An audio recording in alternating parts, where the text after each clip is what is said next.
Welcome to Podcast Station. This channel is a place for stories that were never meant to be told out loud, confessions from people who went too far into the wilderness and came back carrying something with them. Every story you hear is told in the first person, drawn from the edge of memory, where fear feels real because it was real to someone. If these stories stay with you, if they make you hesitate before trusting the dark, subscribe and leave a comment with what unsettled you most. Some of these places still exist, and some of the things that happened there never stopped happening. Now listen carefully.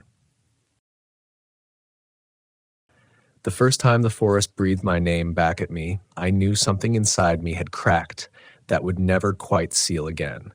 I had been a ranger for almost 2 decades by then, old enough to know the rhythm of the woods the way a man knows his own pulse. I was 43. Born and raised in a town so small it barely showed up on maps, tucked against the western slope of a national forest most people only knew from postcards. The locals called the land stubborn. They said it didn't like being named, didn't like being measured. I used to laugh at that. I wore the uniform, carried the radio, enforced the rules. I believed order was something you could maintain with enough vigilance and a calm voice. I worked alone most nights. That wasn't unusual. Budget cuts, long stretches of nothing, the kind of quiet that settles in your bones. My patrol area stretched from the lower pine valleys up toward a series of limestone ridges where old caves spidered through the rock. Tourists weren't supposed to go near them, but they always did. People have a way of leaning toward the dark when you tell them not to. The forest had a smell at night that no photograph ever captured. Resin and damp earth, cold stone, and something faintly metallic that I used to chalk up to minerals in the soil. It pressed into you, that smell, and stayed there. I'd drive with the window cracked just to feel it, to remind myself why I stayed when most of my friends had moved on. That night began like any other. A slow drive along a service road, headlights catching dust motes like drifting ash. The radio was quiet. Too quiet, maybe, but I didn't think that then. I was thinking about a missing hiker report from earlier in the week, a young guy who'd wandered off trail chasing cell service. He'd turned up by morning, dehydrated and shaken, swearing he'd heard someone calling him deeper into the trees. I'd told him what I told everyone. Sound carries strangely in the woods. Your brain fills in gaps when you're tired. I believed that. I needed to. The call came just after midnight. Static first, then a broken transmission from a local woman whose family had lived near the forest boundary longer than the park had existed. She said lights were moving between the trees again. She didn't ask me to check. She told me to be careful. Locals never ask. They warn. I parked the truck and stepped out. The night air felt wrong immediately, too still, like the forest was holding its breath. No insects, no wind through the canopy. Even my boots sounded loud on the gravel, each step a small betrayal. I followed a narrow footpath I'd walked 100 times. The pines grew tighter here, their trunks close enough that the darkness between them felt solid. My flashlight beam cut a pale tunnel through the black, catching bark texture, low branches, the glint of dew. Everything looked the same. That was the first problem. I heard it then. A knock. Not sharp, not loud. A steady, deliberate sound like wood against wood. 3 beats. A pause. 3 more. It came from somewhere ahead, deeper in the trees, and my first instinct was annoyance. Someone messing around. Campers where they shouldn't be. I called out, voice firm, professional. Ranger service, identify yourself. The knock stopped. Silence rushed in to fill the space it left, thick and uncomfortable. I waited, listening for footsteps, for laughter, for anything human. Nothing came. The forest just sat there, watching. I took another step forward, then another. The path narrowed until it vanished entirely, swallowed by roots and undergrowth. The knock returned, closer now, same rhythm, same pause. I felt it then, that subtle shift inside me, the moment where reason starts to slide and you don't quite catch it. I told myself it was a loose branch, an animal. I told myself fear was just fatigue wearing a mask. The sound moved again, circling, never quite letting me place it. With each knock, the air seemed colder, sharper, like it was scraping the inside of my lungs. My breath fogged faintly, though it wasn't cold enough for that. I remember thinking how strange it was, how my body reacted before my mind could keep up. I followed the sound without meaning to. That's the truth of it. My feet carried me, one cautious step at a time, until the trees thinned and the ground sloped downward toward one of the caves. The entrance yawned black and wide, a mouth in the earth I'd warned people away from more times than I could count. The knock came from inside. I stopped at the threshold. Every instinct I had screamed at me to turn back, to call for backup, to leave. But another part of me, the part that had worn this uniform through storms and fires and lost souls, refused to retreat from an empty hole in the ground. I shined the light inside. The beam vanished after a few yards, swallowed by stone and shadow. The smell changed immediately. The resin and earth gave way to damp limestone and something older, heavier, like rot that had learned patience. I called out again, my voice echoing back, distorted, stretched thin. No answer. Just the drip of water somewhere deep within, each drop spaced far enough apart to make counting impossible. Then I heard it. Not a knock this time, a voice. It wasn't loud, it wasn't clear. It sounded like someone trying to remember how words worked. My name slid out of the dark, mispronounced, bent slightly wrong, like a mouth that didn't quite fit around it. My hands shook. I noticed that with a strange detachment, as if they belonged to someone else. I told myself it had to be a trick of acoustics, a memory bouncing off stone. I told myself a lot of things in those seconds, all of them lies. The temperature dropped sharply, enough that my teeth clicked together. Goose flesh rippled along my arms beneath the jacket. The light flickered, not failing, just dimming, as though the cave itself was drinking it in.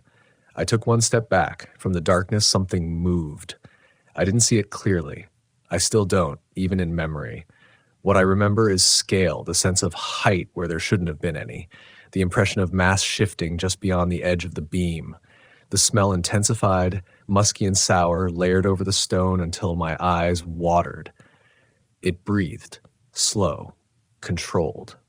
Each exhale a warm pulse against the cold air, carrying with it a low sound that vibrated in my chest more than my ears. Not a growl. Not quite. More like a throat clearing itself before speech. I ran. I didn't shout. I didn't think. I turned and bolted back into the trees, branches tearing at my sleeves, roots grabbing at my boots. The forest exploded into motion around me, sounds crashing in all at once. Wing, leaves, distant calls that no longer sounded like animals at all. Behind me, something followed. Not fast, never fast. Just close enough that I could feel its presence like pressure between my shoulder blades. The knock echoed again, not against wood this time, but against my own bones, matching my heartbeat until I couldn't tell where one ended and the other began. I burst into a clearing and collapsed against the truck, fumbling with the keys. When the engine finally roared to life, the sound felt obscene, too loud, too fragile. I slammed the door and drove without looking back, headlights slicing through the trees as if trying to keep them at bay. I didn't stop until the forest thinned and the first lights of town bled into the dark. I told my supervisor everything the next morning, every detail. He listened without interrupting, his face carefully neutral. When I finished, he nodded and filed it under wildlife disturbance. Stress response, no further action. The locals didn't need a report. They saw it in my eyes when I went for coffee, the way I flinched at sudden sounds, the way I avoided the ridges. One of the old men leaned close and said, "The spirits of the pines test those who think they own the land." I told myself I was done with that cave, that the forest had shown its teeth and I'd learned my lesson. I didn't know then that it was only the beginning. I tried to believe that night had been an anomaly, a fracture caused by exhaustion and too many years alone with my thoughts. I buried myself in routine, paperwork, trail maintenance, search and rescue drills that kept my hands busy and my mind anchored to procedures and checklists. For a while, it worked. Fear receded into something manageable, something that only surfaced in the small hours when the house creaked or the wind pressed too hard against the windows. But the forest doesn't forget when you've listened too closely. It started with sound again. It always does. A week after the cave, I was assigned to check a remote fire lookout that hadn't reported in. The tower sat on a high ridge surrounded by old-growth pines, trees so tall they seemed to stitch the sky together. I'd climbed that ridge dozens of times. I knew every switchback, every place where the trail narrowed and dropped away sharply. That day, the climb felt longer. The air grew thin and cold, and a strange hush followed me upward, like the forest was waiting for something to happen. When I reached the tower, the door was ajar. That wasn't unheard of. Wind could do strange things. But I paused anyway, listening. The structure creaked softly, metal expanding and contracting, no voices, no footsteps, just the distant sigh of trees far below. I called out, no response. Inside, everything was exactly where it should have been. Logbook neatly stacked. Coffee mug still on the counter, cold and untouched. The radio sat silent, its red indicator light dark. The smell hit me then, faint but unmistakable. Not smoke, something animal. Wet fur and earth layered over the sterile scent of metal and old wood. I told myself a bear could have passed through. I told myself bears were curious, clumsy, prone to leaving a mess. There was no mess. I stepped back outside, scanning the tree line. That's when I heard the voice. It came from below the tower, drifting up through the lattice of metal supports. A low murmur, almost lost to the wind. At first, I thought it was the radio crackling to life, but then the words took shape, stretched thin by distance. Help me. It sounded wrong. Not slurred, not panicked, just flattened, like someone repeating a phrase they'd heard without understanding the weight of it. The hair on my arms stood up. I leaned over the railing, shining my flashlight down the steep slope beneath the tower. Nothing moved. Help me, the voice repeated, closer now. I backed away from the edge. My mind raced through possibilities. Another ranger playing a joke, a hiker with a voice distorted by terrain, anything but what my instincts whispered. The voice shifted again, losing its human cadence.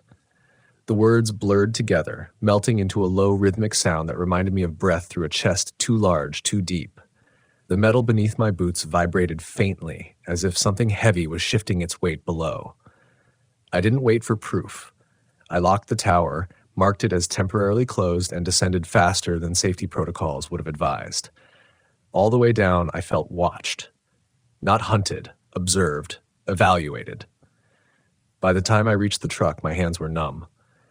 That incident didn't make it into any official report. I didn't have language for it that wouldn't invite raised eyebrows or quiet concern. I kept it to myself, tucked it away with the cave, hoping silence would starve it. Instead, the forest escalated. Late autumn bled into early winter, and with it came the disappearances. Not tourists this time. Locals. A trapper who knew the land better than most. A teenager cutting firewood on his family's property. No tracks, no signs of struggle, just empty spaces where people should have been. Search parties combed the woods.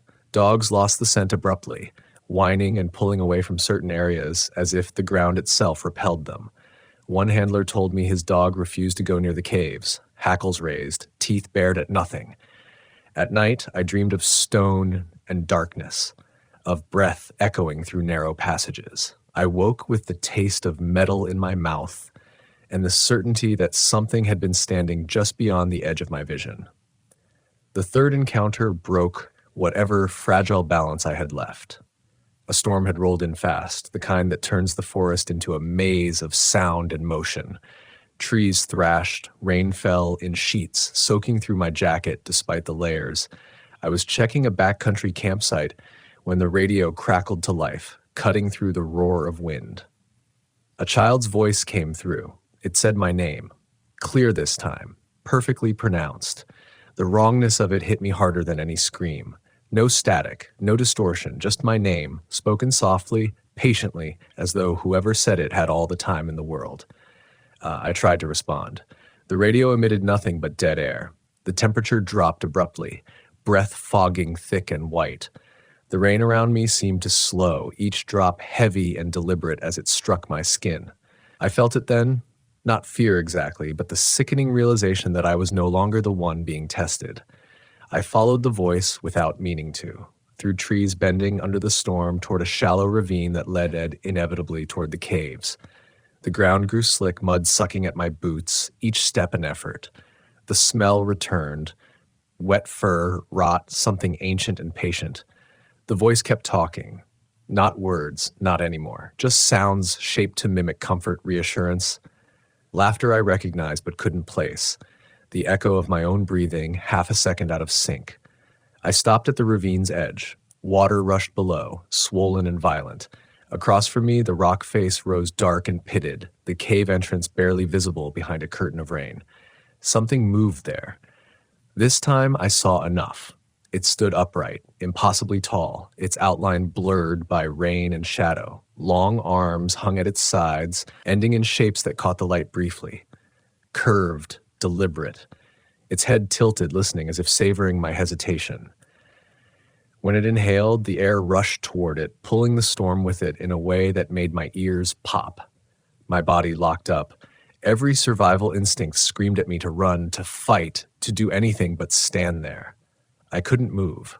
The voice stopped, replaced by that deep, resonant breathing that seemed to come from the ground itself. The creature took a step forward.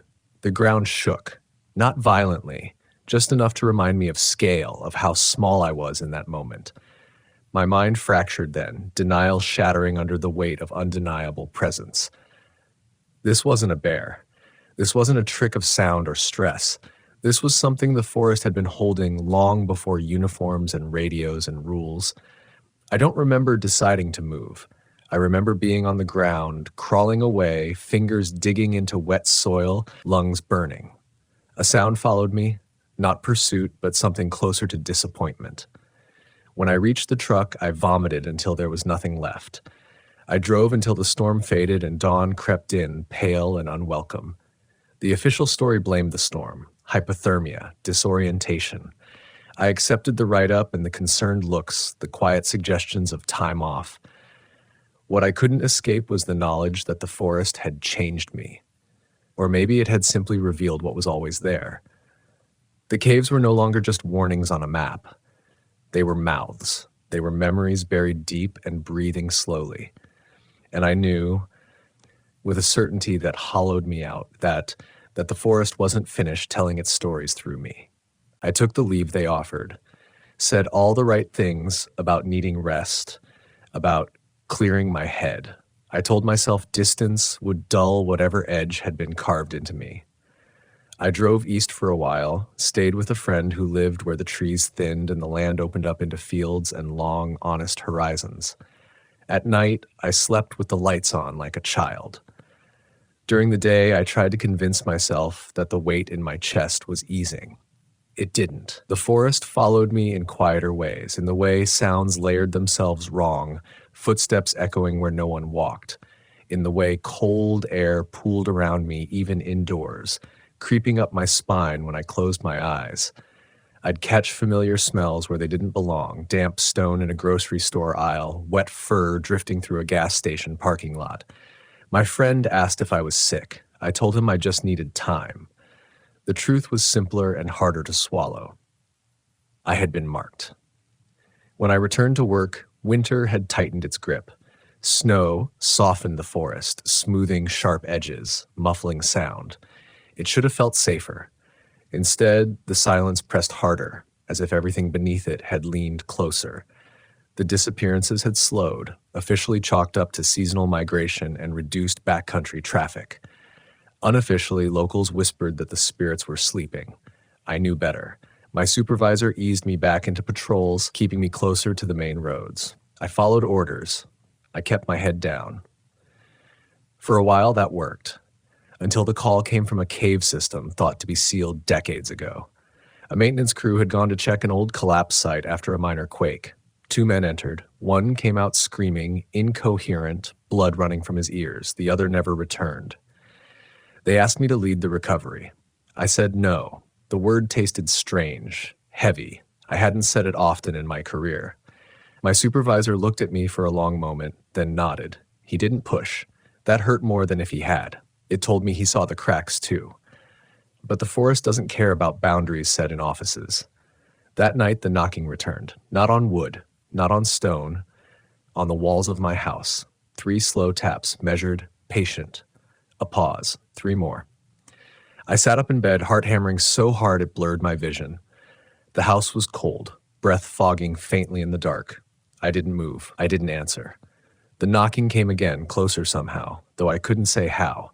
It felt like it was inside the walls, inside my ribs. Then the voice.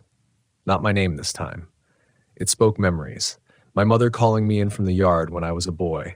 A friend's laughter, cut short years ago by a fall in these same woods. Fragments of sound stitched together into something that understood exactly where to press. I covered my ears. It didn't help. The sound wasn't traveling through air. It was blooming inside my head. I don't remember when it stopped. I remember the sky lightening outside the window and realizing I'd been sitting there all night, rigid, teeth clenched, nails dug into my palms hard enough to draw blood. I understood then what the locals had always known. The forest doesn't just take bodies, it takes certainty. It takes the stories you tell yourself about who you are and replaces them with something quieter and heavier. The final encounter came not in panic, but in resignation. Spring thawed the snow, swelling streams and loosening stone. A sinkhole opened near one of the ridges, exposing a narrow shaft that dropped straight into darkness. It was the kind of thing that demanded inspection. I volunteered before anyone else could speak. I told myself this was about duty, about closure. I descended alone, rope biting into my gloves, headlamp carving a narrow cone through the black. The air grew colder with each meter, thick with that familiar smell. Damp stone, old breath. The cave walls seemed to lean inward, pressing close enough that I could feel their chill through my jacket. At the bottom, the passage widened into a chamber I'd never seen on any map. The walls were scratched, not randomly, intentionally. Long, sweeping marks carved deep into stone that should have resisted any natural claw. In the center of the chamber lay a scatter of objects. Boots, a broken radio, a ranger badge bent nearly in half. Offerings. The sound of breathing filled the space, slow and immense. I turned the light toward it, hands steady in a way that surprised me. Fear had burned itself out, leaving something colder behind. It stood at the far edge of the chamber, fully visible now. Tall beyond reason, its form layered with matted hair and scars that spoke of age and survival. Its eyes reflected the light, not with animal panic, but with something closer to recognition. When it spoke, it didn't use sound. Understanding simply settled into me, heavy and inescapable. It had been here longer than names, longer than borders. The caves were its memory, the forest its skin. It didn't hunt for hunger, it tested. It listened for those who heard too much, who strayed too far into places meant to remain buried. People like me. I thought of all the times I'd enforced rules without understanding why they existed, of how easily I'd dismissed stories because they didn't fit into neat categories. The guilt cut deeper than fear ever had. The creature stepped aside, revealing a narrow tunnel behind it. The air from it was colder still, ancient and final. An invitation. I shook my head. My legs trembled, but they held. I wasn't brave.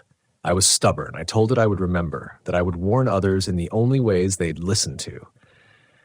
The creature studied me for a long moment. Then it exhaled, a sound like stones settling after an earthquake. The pressure in the cave eased. The tunnel collapsed inward, sealing itself with a grinding finality that echoed through my bones. When I climbed back to the surface, dawn was breaking. The forest looked unchanged, peaceful. Birds called tentatively, testing the morning. I filed my report carefully.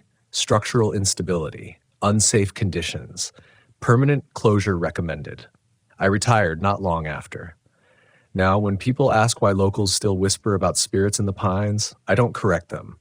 I let the stories stay vague, softened by distance and disbelief. But when I walk the edge of the woods at dusk and feel that familiar pressure, I remember. The forest doesn't need belief. It only needs to be listened to.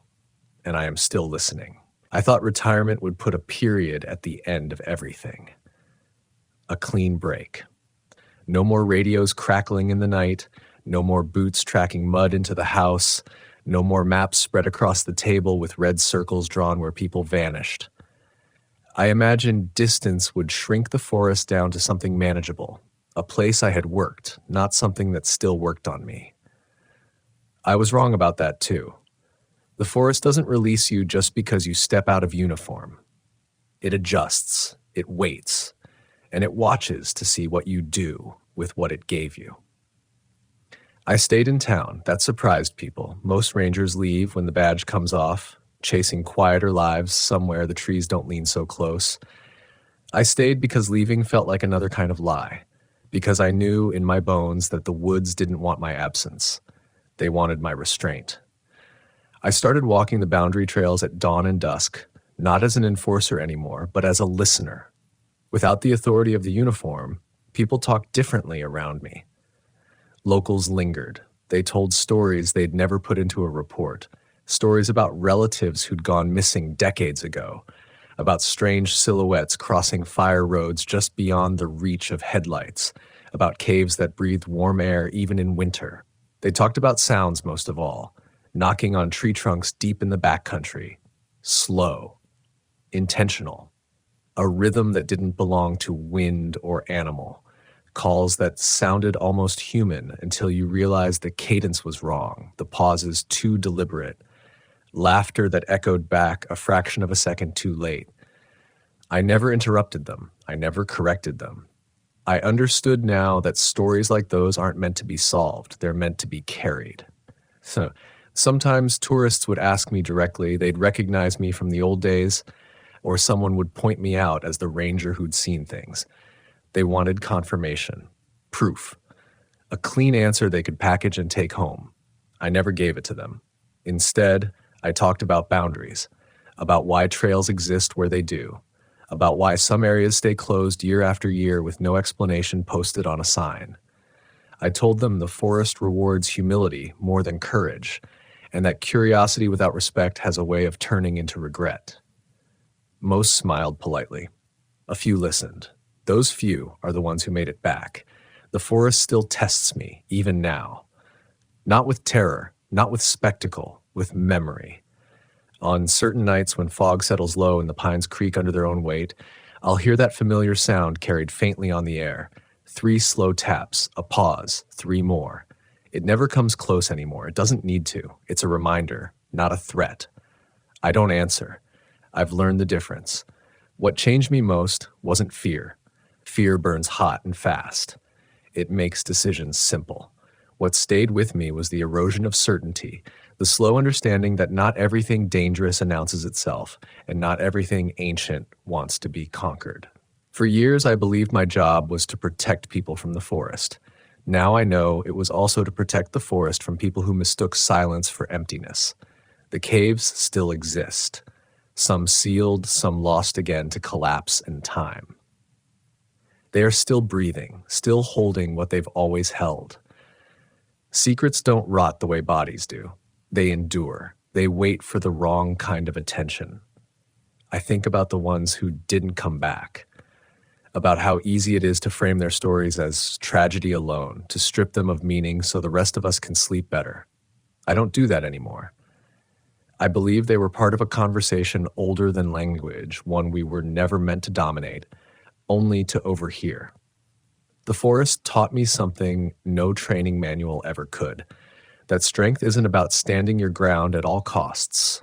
Sometimes it's about knowing when to step back, about recognizing that survival isn't always victory.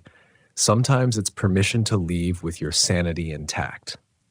I still walk the woods. I still love them. That hasn't changed. Awe and fear aren't opposites out there. They're intertwined, braided together so tightly you can't pull one free without unraveling the other.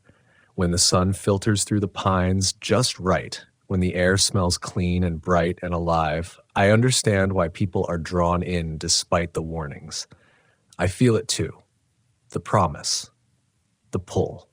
That's when I slow down. That's when I remember the cave, the breath in the dark, the weight of being seen by something that had no reason to lie to me. I remember that the forest is not a backdrop for our stories. It is the storyteller.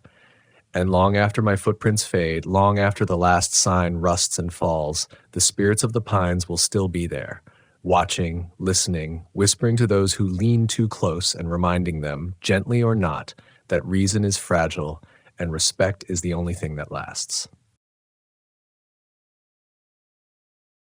I first saw it on a morning that should not have been remarkable, and that is what still bothers me the most. That the worst moment of my career began like any other shift, with stale coffee and frost creeping along the inside of the station windows. The elk was standing in the parking lot when I unlocked the ranger station at 5:12 a.m. It was close. Too close. Not at the tree line, not half hidden in shadow like wildlife usually keeps itself. It stood less than 20 feet from the front door, broad and tall, its breath rising in slow white plumes. At first glance, my mind did what it has always done best. It made excuses. Elk wander. They follow salt. They get bold in winter. I reached for my radio and cleared my throat, already planning to scare it off. Then it lifted its head. There were no eyes in its skull. Just smooth, dark hollows where eyes should have been, like something had scooped them out carefully and let the skin heal back over the absence. No blood, no damage, just emptiness that swallowed the morning light. I remember thinking very calmly that I must still be half asleep. That was my first mistake. I stayed rational far longer than I should have. I have worked as a federal forest ranger for 23 years. I chose this job because it promised order inside chaos. Trails had names, zones had boundaries, incidents could be logged, investigated, resolved. I believed, truly believed, that the wilderness was dangerous but honest, that if something killed you out here, it would at least do you the courtesy of being real. That belief died slowly over the course of 3 months, starting with that elk. It didn't charge, it didn't run. It simply stood there, head tilted slightly like it was listening for something behind me. The smell reached me next, wet fur mixed with something sharp and wrong, like burnt hair or overheated metal. My chest tightened, not in fear yet, but confusion. Animals don't smell like that unless something is very wrong with them. I raised my voice, told it to move along, clapped my hands. It did not react. Instead, it took one step closer. Hoof on asphalt. The sound echoed too loudly in the cold. I remember the weight of my service pistol on my hip and how absurd it felt to even consider it. I remember noticing that the elk's antlers were scarred, not broken, but scored with deep parallel grooves, as if something had dragged metal claws across bone. I remember thinking about the missing hiker from the previous fall, how we never found so much as a bootlace, and feeling a flicker of guilt so sharp it made me dizzy. The elk turned its head toward the station door, toward me, and then, impossibly, it breathed out a sound that was not breath. It was low, wet, shaped like speech that had forgotten the rules of language. I stepped back. The door handle pressed cold into my palm. The elk stood there another moment, blind face pointed directly at me, and I had the sudden, irrational certainty that it could see me better than I could see it. Then it turned and walked away, calm as a thing that knew it would not be challenged. I did not log the incident. Not that morning. That choice sits heavier on me than anything else. In the weeks that followed, the forest began to behave differently. That is the only way I can describe it. Not hostile, not aggressive, intentional. Sounds traveled where they shouldn't. Voices echoed without sources. Trees seemed to block sightlines that had been clear for decades. I would walk a trail I had patrolled for years and find myself disoriented, certain that a bend had moved or a slope had steepened. And the elk kept returning, always near the station, always alone. Sometimes at dawn, sometimes just after sunset, once in the middle of a snowstorm where its massive shape loomed out of the white like a burned photograph. It never approached closer than before, never farther. It never acknowledged me unless I moved first. I tried to photograph it. Every image came back wrong, overexposed where the head should have been. blurred in a way that made my eyes ache if I stared too long. One image showed the elk standing directly in front of the station sign, but the letters behind its skull were warped, stretched downward like melting wax. I deleted them all. Rational explanations piled up in my head like sandbags against a flood. Disease, injury, a prank, a trick of light, stress, sleep deprivation. I clung to procedure, to reports, to radio check-ins with neighboring stations that felt increasingly scripted, as if we were all repeating lines from a play none of us remembered auditioning for. Then came the calls, static-heavy transmissions from hikers reporting an elk following them just out of sight, an elk standing motionless outside their campsite for hours, an elk that made no sound when it walked. One woman swore it spoke her name, softly, from the trees. I told myself people project meaning onto fear. I told them all the same thing. Stay calm, maintain distance, do not approach. I did not tell them that I had already approached, that I had stood 20 feet from something that felt like a hole punched into the world. The guilt dream started after that. I would wake up with a taste of iron in my mouth, convinced I had been screaming.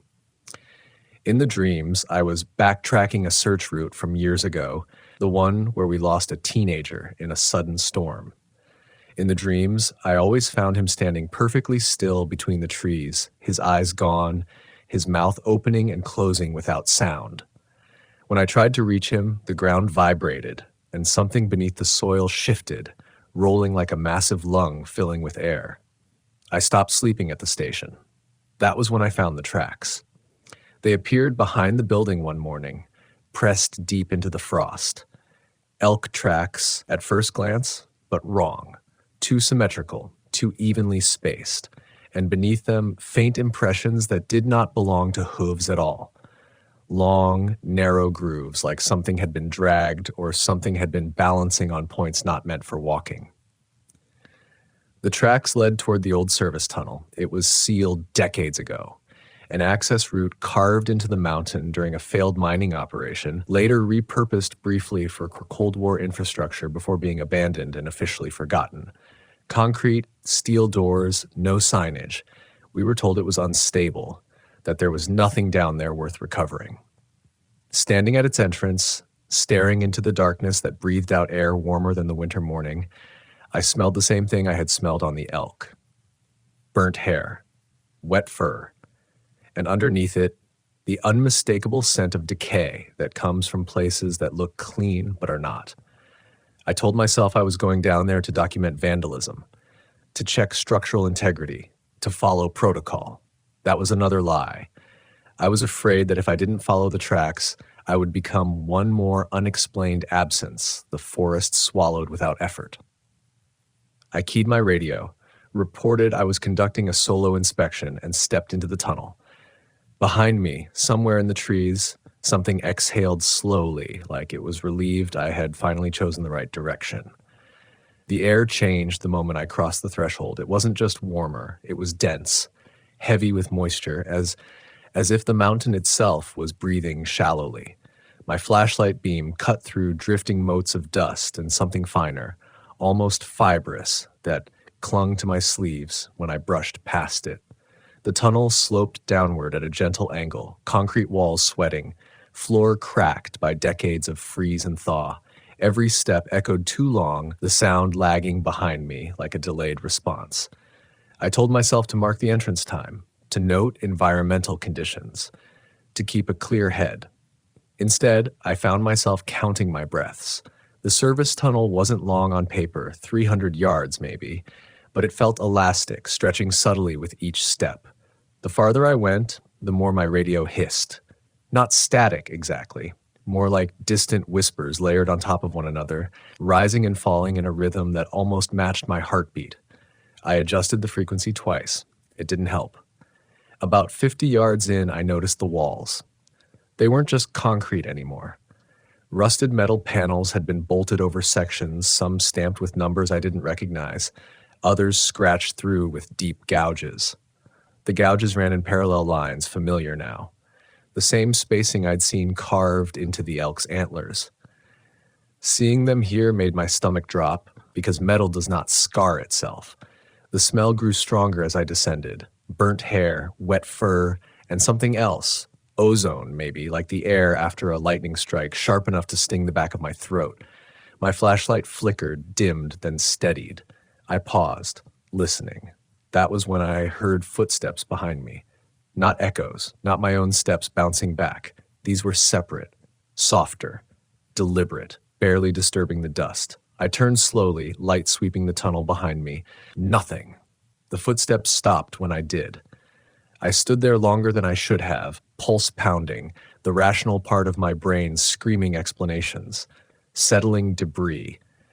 Old structure shifting. My imagination catching up with me. I forced myself forward, each step heavier now, as if the ground resisted my weight. The tunnel opened into a larger chamber that should not have existed.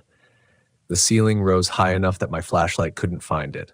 The walls curved inward, raw rock exposed where concrete had collapsed or been removed. Cables hung loose like dead vines. In the center of the chamber was a shallow depression filled with dark water, perfectly still. The air above it shimmered faintly, as if distorted by heat. I approached the edge, drawn by something I didn't have language for. The smell was strongest here. I knelt and shone my light into the water. My reflection did not move when I did. It stared back at me, eyes hollow, mouth slack, the skin around its face stretched too tight. I recoiled, heart slamming against my ribs, and the reflection rippled belatedly, rearranging itself into something closer to my real face, but not quite right. The eyes blinked out of sync. The mouth smiled when mine did not. I staggered backward, nearly losing my footing. My flashlight swung wildly, illuminating the far side of the chamber. That was where I saw the bones. They were arranged carefully, not scattered, not piled, laid out in patterns that suggested intent. Human bones, some bleached white, others darkened with age, animal bones mixed in, deer, elk, things I couldn't immediately identify. Skulls were set facing inward, all oriented toward the depression in the center, toward the water. Among them were personal effects, a cracked watch, a child's shoe, a ranger badge, its name worn smooth. I recognized the shape before the details. It belonged to Mark Henson. He'd gone missing 8 years ago during a routine patrol. We'd searched for weeks. I'd signed off on the final report declaring him presumed dead. My hands shook as I picked it up. It was warm. I dropped it like it had burned me. That was when the whispering coalesced into something more distinct. Voices layered over one another, coming from everywhere and nowhere. Some were familiar. Mark's laugh caught halfway between breaths. The teenager's voice from my dreams, asking if I'd checked the ravine yet. My own voice, younger, confident, reciting procedures I no longer trusted. And beneath it all, a deeper sound. A low, resonant vibration that thrummed through the soles of my boots and into my bones. The ground beneath the chamber pulsed once, twice, like something massive shifting in its sleep. I backed away, fumbling for my radio. "Station," I said, my voice cracking. "This is Ranger." I stopped. I couldn't remember my call sign. The realization hit me like a physical blow. 23 years, and in that moment, the identity I'd built dissolved into static. The radio answered anyway, not with dispatch, with breathing, slow, wet, patient. I turned toward the sound, flashlight shaking, and saw movement at the far end of the chamber. A shape detaching itself from the darkness, tall, familiar, antlers scraping softly against rock as it stepped forward. The elk emerged into the light. Up close, the absence of its eyes was worse than I remembered. The hollows weren't empty. They were deep, impossibly so, swallowing the beam of my flashlight entirely. The skin around them twitched as if something beneath it was adjusting, learning. Its chest rose and fell, each breath accompanied by that same low vibration in the ground. It took one step closer. I raised my pistol without thinking, hands slick with sweat. "Don't," I whispered, though I didn't know who I was speaking to. The elk tilted its head, antlers casting long shadows that crawled along the walls. Then it opened its mouth. The sound that came out was not animal. It was layered. Overlapping voices speaking slightly out of sync, forming words by accident rather than intent. "You stayed," it said. My knees buckled. I caught myself on a rusted railing, chest tight with something close to grief. "What are you?" I asked, hating the tremor in my voice. The elk stepped closer, close enough that I could smell the rot beneath its fur, close enough that the air between us felt charged, alive. Its head lowered until those empty sockets were level with my face. "We are what remains," it said. "We are what listens." Images flooded my mind. Search grids, flashlights sweeping empty forest, radios crackling with unanswered calls. Faces of the missing, frozen at the moment they realized no one was coming. I saw the teenager from my dreams step into the chamber, eyes intact, afraid. I saw him kneel by the water and lean forward. I fired the gun. The shot was deafening in the enclosed space, the recoil jarring my arm. The bullet struck the elk's skull and vanished without sound, as if it had passed through smoke. The elk did not flinch. Instead, it took another step, and the ground beneath us heaved violently, throwing me to the floor. The water in the center churned, bubbling as something beneath it shifted. The whispering rose to a roar. I scrambled backward, heart hammering, mind fracturing under the weight of what I was seeing. The elk loomed over me, its breath hot against my face. "You cannot leave what has already learned you," it said. The lights went out. Not just my flashlight. Everything. Sound collapsed inward, replaced by a suffocating silence that pressed against my chest. In that darkness, I felt something brush my ankle. Fingers, maybe. Or roots. Or antlers. I screamed, and the mountain answered. I don't remember standing up, but I remember moving. In the dark, there was no sense of direction, only pressure. The silence wasn't empty. It was dense, like something had stuffed cotton deep into the air itself.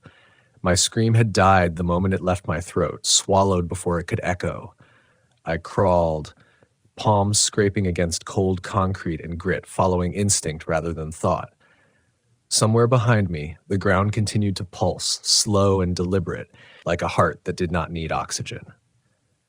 When my flashlight flickered back to life, it did so weakly, the beam thin and jaundiced. I was no longer in the chamber. The tunnel around me had changed. The walls were closer now, narrowing in places where they hadn't before. The metal panels were gone, replaced by raw stone veined with something dark and fibrous that ran through it like roots or nerves. The floor sloped upward sharply, forcing me to scramble on hands and knees. Every breath tasted metallic, tinged with sulfur and decay. Behind me, something moved. Not fast, not loud, just persistent. I did not look back again. I had learned somewhere deep in my bones that looking gave it permission. The radio crackled once, then spoke in a voice that was not quite Mark's and not quite mine. It listed trail names out of order, dates, case numbers, every unresolved disappearance I had ever logged. Each one landed like a weight on my spine, bending me forward, forcing me onward. The tunnel ended abruptly at a door I had never seen before. Steel. Thick. Painted the same institutional green used in old military installations. No markings, no handle. Just a recessed panel with a handprint worn into the metal, the edges polished smooth by use. My flashlight caught something scratched beneath it. "Return authorized personnel only." I laughed then, a broken hysterical sound that echoed too much too loud. Authorized. I pressed my forehead against the cold steel and felt it vibrate, faintly, as if something on the other side was breathing. The footsteps behind me stopped. The silence that followed was worse. I placed my hand into the recessed print. The door opened inward with a sigh that smelled like dust and old electricity. The room beyond was not large, but it was crowded with evidence of occupation. Bunk beds bolted to the walls. Desks covered in yellowed papers. Maps layered over maps, some topographical, some hand-drawn and wrong. The air was colder here, unnaturally so, my breath fogging instantly. Frost clung to the edges of the furniture, even though my watch, still ticking somehow, read early summer. I stepped inside, the door sealing shut behind me with a final, echoing clang. The lights came on by themselves. Fluorescent tubes flickered overhead, casting everything in a sickly white glow. I scanned the room, heart racing, cataloging details the way training had drilled into me.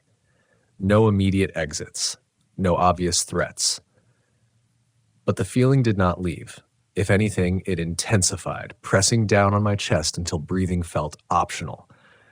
I recognized the insignia on one of the lockers. It was old, pre-digital, a defunct branch that had been quietly dissolved after an accident during a joint operation in the 70s. I'd seen it once before in a redacted report I wasn't meant to access, detailing unexplained losses in a restricted mountain zone. Entire teams gone, no bodies, just equipment recovered in impossible places. I opened the nearest desk drawer. Inside were cassette tapes, neatly labeled in blocky handwriting, dates spanning decades, names I knew, names I didn't. One tape lay apart from the rest, its label darker, the ink pressed harder into the plastic. Final interview. My hands trembled as I slid it into the recorder on the desk. The machine powered on with a whine that made my teeth ache. Mark's voice filled the room. He sounded tired, older than he should have been. He talked about patrol routes shifting overnight, about elk that watched him from impossible distances, about feeling the land listening.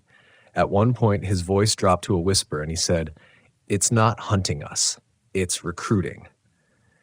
The tape ended with a sound like antlers scraping metal. I staggered back, bile rising in my throat.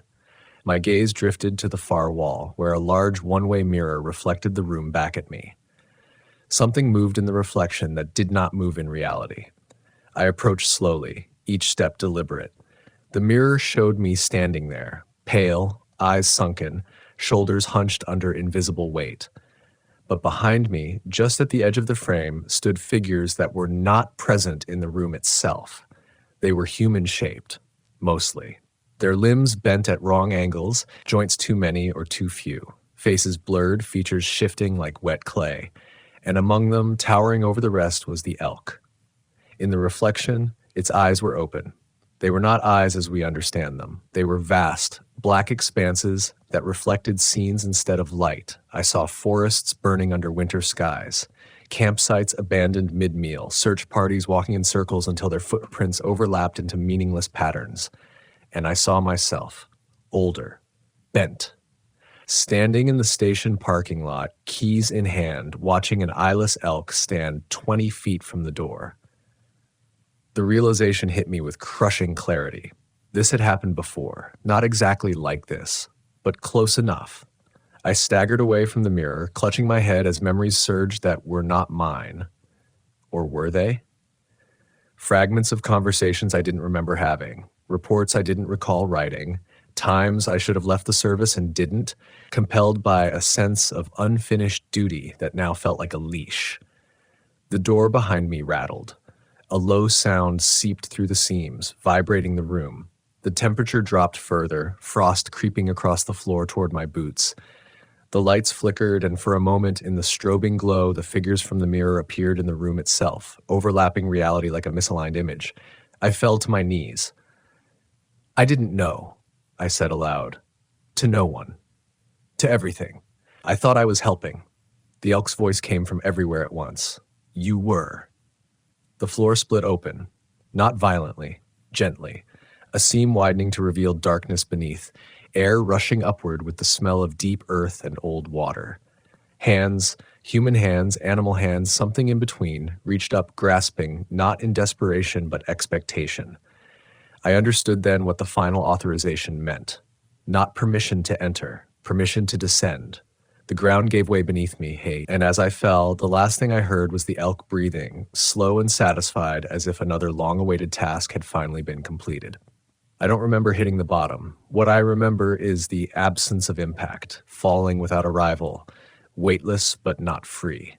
The darkness closed around me like a throat swallowing something it had already decided to keep. The cold intensified until it felt less like temperature and more like pressure, a constant, invisible hand pressed flat against my chest. When sensation returned, it came in pieces. The taste of blood, a ringing hum vibrating through my teeth. The smell, stronger now, wet fur, iron, sulfur, and something older like dust, sealed away before language existed. I opened my eyes. I was lying on stone, not concrete. Not worked rock. This was natural, uneven, damp with condensation that dripped in slow, patient rhythms from somewhere far above. The light was wrong. There was no single source, just a dim, ambient glow that seemed to come from the walls themselves, as if the stone remembered daylight and was trying poorly to recreate it. I sat up too fast and vomited. What came up wasn't just bile. Threads of dark mucus clung to the ground, steaming faintly before dissolving into the stone like they'd never existed. My hands shook as I wiped my mouth. They looked unfamiliar. Veins stood out too clearly. The skin felt tight, stretched, like I'd lost weight I didn't remember losing. My radio lay beside me, cracked clean through the casing. It still hissed. The sound wasn't static anymore. It was wind. I stood slowly, joints aching, and took in my surroundings. The cavern was vast, larger than the chamber above, larger than anything that should have existed beneath that mountain. Stone columns rose like the trunks of petrified trees. Narrow passages branched off in every direction, some sloping upward, others plunging down into darkness so complete it seemed to absorb sound. And everywhere, etched into the rock, carved deep and deliberate, were markings. Not symbols, not language, tallies, hundreds of them, thousands. Each mark a straight vertical line, some clustered together in groups of 5, some isolated, some so deeply worn they'd nearly eroded the stone around them. I ran my fingers over one grouping and felt grooves, polished smooth by repeated touch. This was a ledger, a record of arrivals. My breathing grew shallow. I forced myself to move, choosing one passage at random. The stone underfoot vibrated faintly with each step, as if the entire cavern rested atop something vast and restless. The air shifted subtly as I walked, currents flowing against my direction of travel, brushing my face like exploratory fingers. That was when I heard the voices again. They weren't coming from behind or ahead. They were coming from the walls. Muffled, fragmented, conversations cut short mid-sentence. Please spoken calmly, as if politeness might still matter. I pressed my ear to the stone and recoiled instantly. The surface was warm, almost feverish, and beneath it, something moved. Not tunneling, breathing. I stumbled backward and nearly fell into a side chamber I hadn't noticed before. Inside, the ground dipped into a shallow basin filled with objects, boots, backpacks, rifles warped by rust, park maps folded and refolded until the creases tore through. Badges, so many badges, some federal, some local, some tribal, some military, all stripped of names. Pinned to the far wall by antler tines was a jacket I recognized. It was mine, the older one, the one I'd retired years ago after the shoulder injury. I stepped closer, heart hammering, and saw dark stains at the hem, blood, old and set deep into the fabric. I did not remember bleeding that much. A memory surfaced, uninvited. A winter search, whiteout conditions. A scream cut short by distance. Me choosing to mark a grid incomplete because the storm was worsening. Because protocol said not to risk additional lives. Because something in the trees had been watching, and I hadn't wanted to look at it directly. The guilt hit harder than the fall ever could have. "I'm sorry," I whispered to the cavern, to the walls, to whatever was listening. The words felt rehearsed, well-worn, like I'd said them before. The cavern answered. A low vibration rolled through the stone, dislodging pebbles, sending ripples through shallow pools. From one of the deeper passages, something began to move. I backed away slowly, heart pounding, pulse roaring in my ears. The movement wasn't hurried. It didn't need to be. Whatever it was, it understood distance differently than I did. The glow in the walls brightened slightly as a shape emerged. Not fully. Never fully. Antlers came first, impossibly wide, scraping stone that should not have accommodated them. Then the outline of a massive body, its edges wavering, refusing to settle into a single form. At times, it looked like an elk. At others, something taller, broader. Human proportions stretched and corrected over and over again, as if the concept itself was being tested. Its eyes, those vast reflective voids, turned toward me. "You came back again," it said. The voice did not come from its mouth. It came from everywhere. From the stone, from the tallies, from inside my own skull. "I didn't mean to," I said. The truth of that statement felt fragile, thin as paper. I didn't know. "You always say that." Images surged into my mind. Me, younger, standing at the edge of this cavern, unarmed, shaking, being guided gently downward by figures wearing my face. Me older, already tired, already hollowed out, placing my hand against the door above. Me leaving. Stumbling out of the tunnel, collapsing in the snow, being found hours later with no memory of where I'd been. A closed incident report, a medical leave, a quiet return to duty, a cycle. You mark the edges, the entity continued. You keep them walking the paths, you teach them where not to go, and when they stray, you bring them to us. I didn't bring them, I said, voice breaking. I tried to find them. The antlered shape tilted its head, a gesture I'd seen dozens of times now. Patient, almost fond. Intent is irrelevant, it said. Function is what matters. The ground beneath me warmed suddenly, heat seeping up through my boots. My chest tightened as invisible pressure settled over me again, heavier this time, pinning me in place. The tallies on the walls began to glow, one by one, lighting up in slow sequence. Counting. I felt something shift inside my body, a vibration deep in my bones, syncing with the cavern's pulse. My thoughts blurred, edges softening, memories overlapping until I couldn't tell which ones belonged to this life and which belonged to previous descents. I dropped to my knees. Please, I said, though I didn't know what I was asking for. Release. Death. Forgetting. The elk stepped closer. You are tired, it said, and for the first time there was something like understanding in its tone. So were the others. A shape moved behind it. Then another. Human silhouettes emerging from the passages, their forms incomplete, faces unfinished. They watched me silently, heads tilted in that same listening posture. I recognized some of them. I saw Mark. I saw the teenager. I saw faces I had only known from missing posters. They were not suffering. That frightened me more than anything else. You can rest, the elk said, or you can go back and keep the paths safe a little longer. The station needs a caretaker. The offer settled over me like a sentence already decided. I thought of the parking lot, the frost, the coffee going cold on the desk. I thought of the elk standing 20 feet from the door, waiting, and I understood with devastating clarity why it kept returning. It wasn't checking on me. It was making sure I remembered my way home. I don't know how long I knelt there. Time didn't move correctly in that cavern. It pooled. It stretched. Thoughts arrived out of order. Memories surfacing without chronology, like the land was shuffling through me, deciding what was worth keeping. The pressure on my chest never fully lifted, but it loosened enough for me to breathe without gasping. The figures behind the elk waited. No impatience, no threat, just certainty. That was when I realized the most horrifying truth of all, not that I was trapped, but that nothing here required force. Everything operated on consent, slowly worn thin by exhaustion, guilt, and familiarity. The wilderness didn't break you. It convinced you. I won't remember, I said finally. My voice sounded distant, like it belonged to someone else. If I go back, I won't remember this. The elk regarded me for a long moment.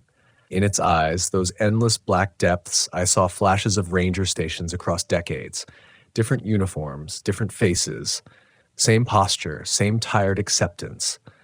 You will remember enough, it said. The cavern began to recede, not physically, perceptually. The glow in the walls dimmed, the tallies fading back into inert stone. The figures stepped away, melting into the passages, their forms dissolving like breath in cold air. The pressure in my bones shifted, no longer pulling inward but outward, as if something were being gently removed. The ground beneath me warmed, then tilted. I fell again. This time, there was impact. Cold. Snow. Pain blooming sharp and immediate through my ribs and shoulder. I sucked in a breath that burned my lungs and tasted clean compared to the cavern air. Above me, gray winter sky spun slowly, flakes drifting down in lazy spirals. I lay there, stunned, listening to the wind hiss through the trees. Someone was shouting. Flashlights cut through the snowfall. Hands grabbed my arms, my jacket hauling me upright. A voice near my ear kept asking my name. I answered automatically, the words coming easily, without hesitation. They told me they'd found me collapsed near the sealed service tunnel. Hypothermic, disoriented, lucky to be alive. I let them believe that. The official report said I'd suffered a fall during a solo inspection, mild concussion, exposure, memory gaps consistent with shock. I was put on leave again, administrative this time, pending evaluation. Same forms, same sympathetic looks, same quiet understanding that some things were better left undocumented. I didn't argue. I went back to the station 3 weeks later. The coffee was stale. The windows frosted over in the mornings. Everything was exactly as I remembered it, which should have been comforting. It wasn't. The building felt wrong now, too thin, like a shell around something hollow. That was when the elk returned. Same spot in the parking lot. Same distance from the door, same scarred antlers, same smell drifting on the air. No eyes. I stood on the other side of the glass and stared at it for a long time. My reflection wavered faintly in the window, lagging just a fraction behind my movements. For a moment, I thought I saw depth in the hollows where the elk's eyes should have been. Movement, maybe, like distant firelight. It breathed. The ground beneath the asphalt vibrated in response. I unlocked the door and stepped outside. The cold bit through my jacket, sharp and grounding. The elk did not move. Up close, I could see frost clinging to its fur, melting where its body radiated faint warmth. I reached out before I could stop myself. My hand hovered inches from its muzzle. Images flickered through my mind, search parties turning back at dusk, warning signs placed just a little too late, trails rerouted around places that felt off without anyone being able to articulate why. Subtle adjustments, small mercies, caretaking. The elk leaned forward, pressing its forehead gently against my chest. The contact was light, almost tender. I felt that familiar pressure settle over my heart, not crushing this time, just firm enough to remind me it was there. When the elk pulled away, it turned and walked toward the tree line. I didn't follow. I didn't need to. From that day on, things changed. I started rerouting hikers away from certain areas without clear justification, closing trails for maintenance that never came, logging animal activity that discouraged deeper exploration. My reports became careful, vague, discouraging curiosity rather than inviting investigation. Disappearances still happened, fewer, but never none. Sometimes late at night, when the station was quiet and the forest pressed close, I would hear movement outside. Hooves on asphalt, antlers brushing siding. I learned not to look out the window every time. Dreams came less often now, but when they did, they were vivid. I stood in the cavern again, watching tallies being carved into stone by hands that looked like mine. I watched figures descend willingly, exhaustion etched into their faces, relief following close behind. I watched the elk move among them, patient and precise, guiding, never forcing. I woke from those dreams with my heart steady and my mind eerily calm. That frightened me more than the terror ever had, because fear had meant resistance. Acceptance felt like erosion. The last time I saw the elk was yesterday morning. It stood farther back than usual, just at the edge of the trees, half hidden by shadow. For the first time, it did not wait. It turned and disappeared into the forest before I could step outside. I stood there long after it was gone, listening to the silence it left behind. I don't know how many more cycles I have left. I don't know when the cavern will call me down again, or whether I'll choose rest next time. What I do know is this. If you're reading this because you found the recorder hidden beneath the station floorboards, if you're the one assigned to replace me, pay attention to the routes I marked off limits. Notice the trails that seem to avoid certain clearings. Trust the closures that don't make sense. And if you ever see an elk standing too close to the building, staring without eyes, don't try to chase it away. It's not there for you. It's checking whether I'm still doing my job.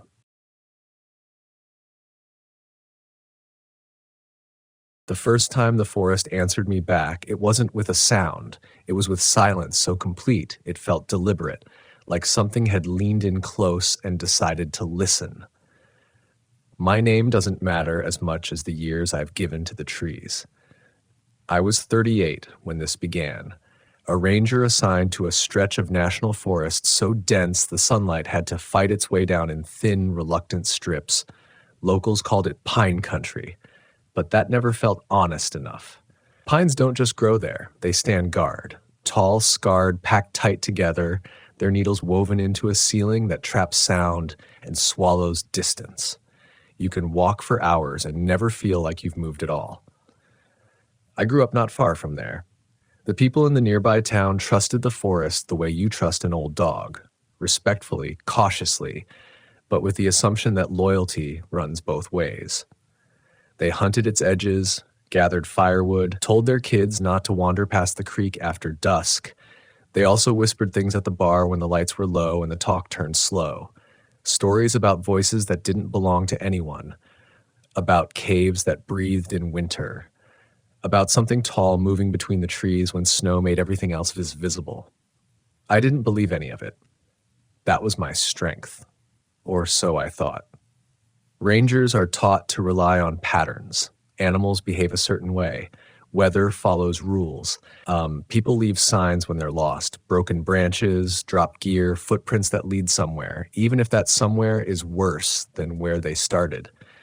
I trusted those patterns more than my own instincts, because instincts are messy. Patterns feel clean. That faith carried me through my first years without incident. I handled search and rescue calls, break-ins at trailhead cabins, the occasional reckless camper who underestimated altitude or weather. I learned how panic smells on people, sharp and sour, like copper and sweat. I learned how fear makes grown adults sound like children over a radio. What I hadn't learned yet was how the forest itself sounds when it decides you're no longer welcome. The first real crack in my confidence came during a routine patrol in late autumn, the kind of day where the air is cold but not sharp yet, where everything feels paused, waiting for snow. I'd been checking trail markers near an old limestone cave system, closed to the public after a series of collapses years back. Officially, it was a hazard.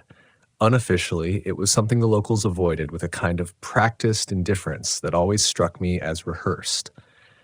As I approached the warning fence, I noticed forest had gone quiet. No wind through needles, no birds. Even my boots on the leaf litter sounded wrong, too loud, like I was breaking some unspoken rule. I told myself that silence was normal. Animals go still when predators pass. I was the intruder. That explanation should have settled it. It didn't.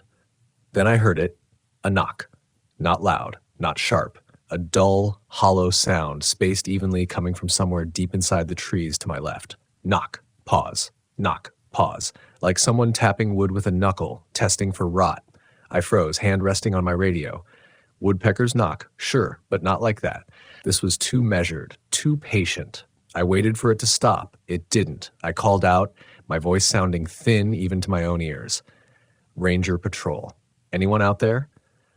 The knock stopped immediately. The silence that followed pressed in on me, thick and expectant. I stood there longer than I should have, listening for footsteps, breathing, anything. Eventually, reason reasserted itself. Probably someone messing around near the restricted area.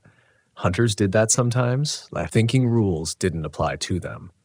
I logged the sound, finished my patrol, and drove back before dusk. I didn't mention the knock to anyone. It felt stupid and worse. It felt like giving the forest credit for something it didn't deserve. The next weeks brought winter early. Snow fell heavy and wet, clinging to branches, bending the trees into crooked shapes that looked like they were leaning together to share a secret. That's when the missing hiker call came in. Young guy. Experienced. Last seen heading toward the same trail system near the caves. Search operations in snow are brutal but honest. Tracks don't lie. We found his prints easily enough, leading off the marked path straight toward the closed area. That bothered me more than it should have. People usually veer away from fences, not toward them. The tracks stopped just short of the cave entrance. No sign of a struggle, no backtracking, just an abrupt end, as if he'd stepped off the world. I stood at the mouth of the cave, flashlight cutting a narrow beam into darkness that seemed to absorb light rather than reflect it. The air spilling out was colder than it should have been, carrying a smell that wasn't quite damp stone. There was something organic under it, old, feral. Protocol said we shouldn't enter. too unstable, too dangerous. But I remember thinking about the knock, about the silence, about how the forest had felt like it was watching me the first time I stood there. We brought in specialists. Dogs refused to go near the entrance. One handler swore he heard something moving deep inside, heavy, uneven footsteps echoing off stone, but no one else heard it, and it was written off as stress. The case went cold. That happens more than people like to admit. What didn't go cold was the way the forest started changing after that. Sounds began to misbehave. Calls echoed wrong. A bird cry would repeat itself a second too late, distorted like an imperfect recording. At night, from my cabin, I'd hear something pacing just beyond the tree line. Too heavy for deer. Too slow for anything else I knew. I told myself I was imagining it. Fatigue. Winter isolation. That's what happens when you spend too much time alone with your thoughts and the wind. Then one night, long after the snow had settled into hard blue drifts, I heard the knock again. This time it came from my door. Knock. Pause. Knock. I didn't answer. I sat there, heart hammering, listening to the sound repeat, steady and unhurried. No voice followed. No footsteps retreated. Just the knock, testing, waiting. When it finally stopped, the silence that replaced it felt worse than the sound ever had. It felt like permission being withdrawn. That was the moment I realized something had shifted. Not in the forest, but in me. The rules I trusted no longer fit what I was experiencing. Reason was still there, but it was starting to bend, stretched thin by evidence it couldn't account for. And somewhere beneath my feet, under layers of frozen earth and limestone, something was awake, listening and learning how to knock. I didn't sleep after that night. I sat at the small table in my cabin with the lights on until dawn bled through the trees, replaying the sound in my head and hating myself for how badly it had frightened me. By morning, reason crept back in the way it always does, quietly, pretending it had never left. Branches scrape doors, ice contracts, animals investigate structures for warmth. There were explanations, even if none of them felt solid. I reported nothing. That choice became a pattern. The weeks that followed blurred into a routine sharpened by vigilance. I listened harder than before, not just for radios or calls for help, but for anything out of place. The forest rewarded that attention by offering just enough strangeness to keep me uneasy. Footprints appeared on closed trails after fresh snowfall, too long, too deep, with a stride that suggested something tall and unhurried. When I followed them, they always led toward the cave system, then vanished. I told myself someone was messing with us. A local with a dark sense of humor, maybe. People do strange things when they grow up around places like this. They learn how to weaponize familiarity. Then came the sounds at night. It started with calls that didn't quite belong to any animal I knew. Low, drawn-out vocalizations that slid up and down in pitch, echoing through the trees in a way that made distance impossible to judge. Sometimes they sounded almost like words, stretched thin and broken apart. Other times they were nothing but breath and resonance, as if the forest itself were trying out a voice. I recorded them once, standing outside my cabin with numb fingers and a handheld device I used for wildlife surveys. When I played it back the next morning, all I heard was wind. That should have been comforting. It wasn't. It felt intentional. My breaking point came during a multi-day search operation in early spring. Snow melt had turned the forest floor into a slick maze of mud and exposed roots, and the rivers ran loud and fast, drowning out smaller sounds. A family camping illegally near the northern boundary hadn't checked out. 2 parents, 1 teenage daughter. We found the campsite untouched, tent zipped, food packed, no signs of a struggle, just 3 sets of footprints leading away from the fire pit, heading deeper into the trees. The father's tracks showed hesitation, shorter steps, frequent stops. The daughters wandered, looping slightly like she'd been distracted. The mothers were steady, purposeful. They all led toward the same place. By the time we realized that, the light was already thinning, filtered through clouds that promised rain. Protocol said to pull back, regroup in the morning. I argued against it harder than I should have. There was something about the pattern, about how familiar it felt, that set my nerves on edge. We split up anyway. 2 teams. Radios checked. Agreed checkpoints. I took the eastern route alone, following the edge of a ravine that fed into the cave system. The air grew colder as I descended, carrying that same off smell I remembered, stone and something else, something that clung to the back of my throat. Halfway down, I heard footsteps behind me. Not close, not far, matching my pace. I stopped. They stopped. I turned slowly, scanning between the trees. Nothing. No movement, no sound. I told myself it was an echo. Sound carries strangely near ravines. I started walking again. The footsteps resumed. This time, I heard something else layered beneath them, a faint, rhythmic knock echoing through stone. Not from the cave, from everywhere. My radio crackled to life. I felt a surge of relief before I heard the voice. It sounded like my supervisor. Same cadence, same tone. But the words were wrong. Come closer. You're almost there. I froze, staring down at the radio like it might bite me. Static swallowed the rest of the transmission. When I tried to respond, all I got was feedback. That's when the smell hit me full force. Wet fur. Cold earth. A sour animal musk layered with something ancient and dry, like dust sealed away for centuries. I raised my flashlight. The beam caught movement between the trees uphill from me. A shape too tall to be human, hunched to fit beneath the branches. Its outline was wrong. Shoulders too broad, limbs too long, fur matted and streaked with mud and ice melt. It stood perfectly still, as if it knew I couldn't see details yet and was waiting for my eyes to adjust. My first thought was bear. My second was relief. My third was terror.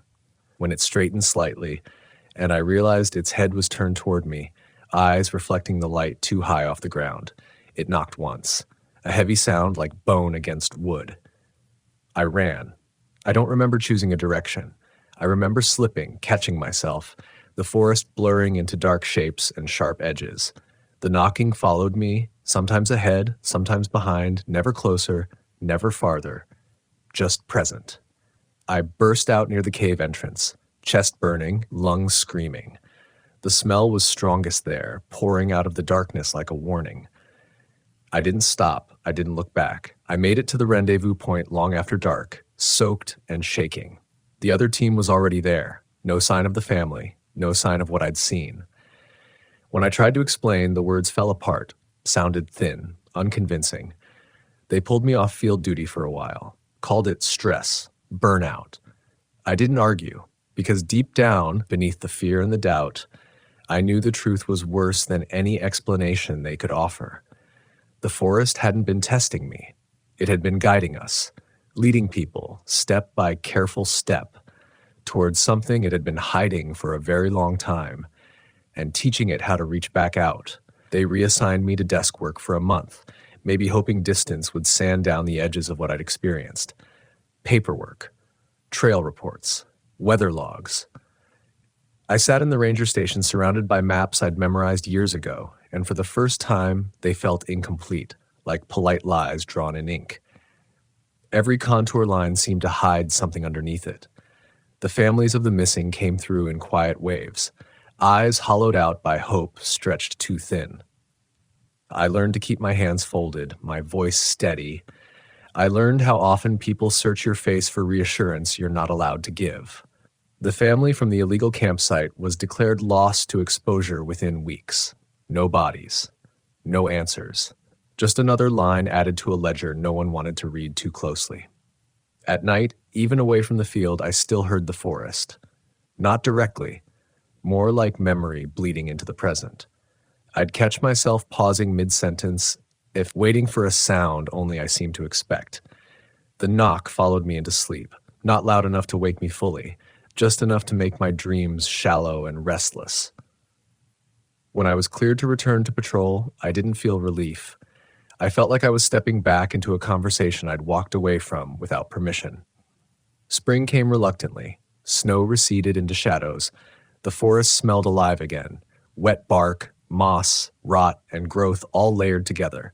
That should have been comforting. Instead, it felt like a held breath finally released. My first solo patrol back took me along the western boundary, miles away from the caves. I told myself that distance mattered, that whatever I'd seen was tied to that place, those tunnels, that pocket of darkness beneath the pines. I was wrong. It started with sound again. Not knocking this time, but voices. Children, laughing somewhere deep among the trees. I stopped so fast my boots skidded in the mud. There were no campgrounds nearby, no schools, no reason for that sound to exist where it was coming from. I listened, heart pounding, as the laughter echoed. Too clean, too perfectly spaced. It didn't shift the way real sound does when people move. It stayed fixed, like it was being played back from a point the forest had decided on. I called out, my voice firm despite the tremor underneath. Ranger Patrol, identify yourselves. The laughter stopped. For a long moment, nothing replaced it. Then a voice answered. Mine. It called my name the way I say it into a radio, professional, controlled, stripped of warmth. I backed away slowly, every instinct screaming at me to run, to get out, to put miles between myself and whatever had learned how to use sound like that.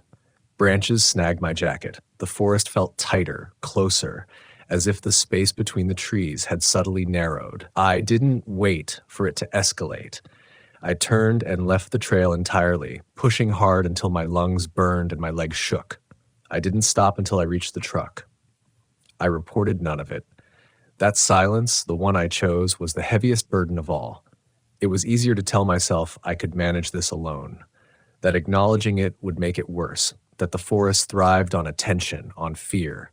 Those were comforting lies. They let me keep functioning, until the cave reopened itself. A rock slide after heavy rain exposed a secondary entrance we hadn't known about, low, narrow, tucked beneath a slope of tangled roots and fallen stone. The survey team flagged it immediately. Another hazard, another problem, another mouth. I volunteered to escort the geologists. I told myself I needed to see it in daylight with other people around, to strip away whatever power it held over me. The entrance exhaled cold air that raised goosebumps on my arms despite the warmth of the day. Inside, the walls were scarred with deep grooves, parallel marks running along the stone at shoulder height, too regular to be natural, too wide for tools. The deeper we went, the quieter everyone became. Even the geologists, used to confined spaces and strange formations, moved with a kind of reverent unease. Our lights revealed old debris, broken wood, scraps of fabric, rusted metal partially embedded in calcite. Evidence of people who'd been here long before the caves were closed, long before records. Then we found the bones, not scattered, arranged. They lined the walls and alcoves carved with deliberate care. Animal remains mostly, deer, elk, something larger I couldn't immediately identify. And among them, human bones, not complete skeletons, pieces, chosen. The smell was overwhelming now. That same ancient musk layered with damp stone and time. I realized then that the cave wasn't just a hiding place. It was a boundary. Something lived on the other side of it, or perhaps beneath it, that didn't fully belong here. Something that learned from us, from our sounds, our shapes, our habits. Something that needed the forest to feed it people. We didn't reach the deepest chamber. A collapse blocked the path, but not before I heard movement beyond it. Slow, heavy, patient. A knock echoed through the stone. Once, everyone froze. The geologist nearest me whispered, "What was that?" I didn't answer. We left in silence, sealed the entrance as best we could, filed reports that used careful language and avoided conclusions. Unidentified remains, structural anomalies, further study required. The forest accepted that compromise. For a while, I still worked there, against better judgment, against advice. Someone has to. And maybe part of me believes that as long as I stay, I can keep it focused on me, keep it from reaching farther, learning more voices, more names. I don't camp anymore. I don't sleep with the windows open. When I hear a knock now, I don't answer. I don't investigate. I mark the time, the place, the direction, and I leave. The locals still whisper. They talk about spirits in the pines, about guardians, about monsters. They're all wrong. What lives out there isn't a spirit, and it isn't guarding anything. It's waiting. Learning the rhythm of our fear, the sound of our trust breaking, the shape of our footsteps when we follow the forest instead of listening to ourselves. And one day, when enough of us forget that the woods don't belong to us, it won't knock anymore. It will just step out from between the trees and call us home. I used to think survival in the forest came down to preparation, maps, training, knowing how to read weather and terrain. That belief kept me steady for a long time. It gave me the confidence to walk into places most people only see from a distance and feel like I belong there. What I understand now is that preparation only works when the rules stay the same. The forest rewrites its rules quietly. After the cave was sealed again, officially and unofficially, things calmed on the surface. No more missing persons for a while. No strange reports that made it past internal review. To anyone looking in from the outside, it would have seemed like the problem resolved itself. Nature corrected, danger contained. But containment is an idea we use to comfort ourselves. I started noticing smaller things instead, details I would have dismissed before. Trees that grew in tight spirals near certain ridges, their trunks twisted as if something beneath the soil had turned slowly over decades. Animals that refused to cross invisible lines, pacing back and forth along boundaries only they could see. The way fog pooled thickest around sinkholes and depressions, lingering there long after the sun burned it away everywhere else. The forest wasn't healing, it was remembering. I stopped trusting my senses in the way I used to. Sound could be borrowed. Silence could be staged. Even sight wasn't reliable when distance, warped shapes, and shadows learned how to stand upright. What I trusted instead was pattern disruption. Moments where the forest slipped, where something behaved in a way that didn't quite fit its own rules. Those moments always pointed back to the caves. There are more of them than the maps show. That's something you don't fully grasp until you've spent years watching the ground itself betray expectations. Limestone country is riddled with voids, collapsed, hidden, half-buried. Mouths that open and close with erosion, with rain, with time. You can seal one and uncover another without ever meaning to. That's the real danger, not the creature, because by then I'd accepted that something physical existed, something ancient and adapted to darkness and patience. What scared me was the idea that it didn't need to chase us. We were already moving the way it needed us to move. Cutting trails, building access roads, teaching our children where adventure begins and caution ends. The last incident I'll tell you about happened in late fall, years after the first knock. I was older then, slower, more careful, or at least I thought I was. A storm rolled in hard and fast, dropping snow at elevations that shouldn't have seen it yet. Power went out across the northern sector. I was sent to check on a remote maintenance cabin, one of those forgotten structures no one thinks about until something breaks. The road was barely passable. Trees bowed under the weight of wet snow, branches snapping with gunshot cracks that echoed through the valleys. By the time I parked and continued on foot, dusk had already settled in, the light turning everything flat and colorless. That's when I smelled it. Not the cave smell. Not the old musk. Smoke. Wood smoke, faint but unmistakable, drifting on cold air. No one was scheduled to be out there. No permits, no seasonal staff. I followed it, every step feeling heavier than the last. The smoke led me off the trail, down into a shallow basin where the trees grew too close together and the ground dipped unexpectedly. I nearly missed the fire because it burned low and controlled, shielded from wind, and sitting beside it was a man. At least, that's what my brain insisted on calling him at first. He wore something like clothing, layers of hide and fabric stitched together with clumsy precision. His hair hung long and dark, matted with dirt and pine needles. He was turned away from me, hands extended toward the flames. I called out. He didn't react. I took another step forward, and that's when he stood. He was taller than me by at least a foot. Shoulders humped forward, spine curved like it had learned to adapt to low ceilings. When he turned, the firelight caught his face, and my breath left me in a single helpless rush. The features were almost right, eyes set too wide, jaw too heavy, skin stretched in places where muscle pulled differently underneath, and his eyes His eyes held the reflection of the fire the way an animal's do, bright and flat and empty of anything human. He opened his mouth and spoke, not in a voice, in many, layered, overlapping, like echoes stacked too close together.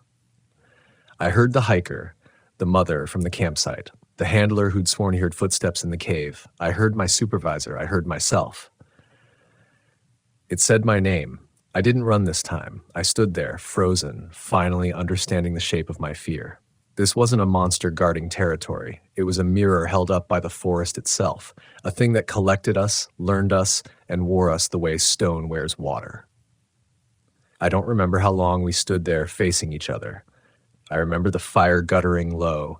I remember the snow beginning to fall harder, filling in the edges of the clearing, softening the world. What broke the moment was sound.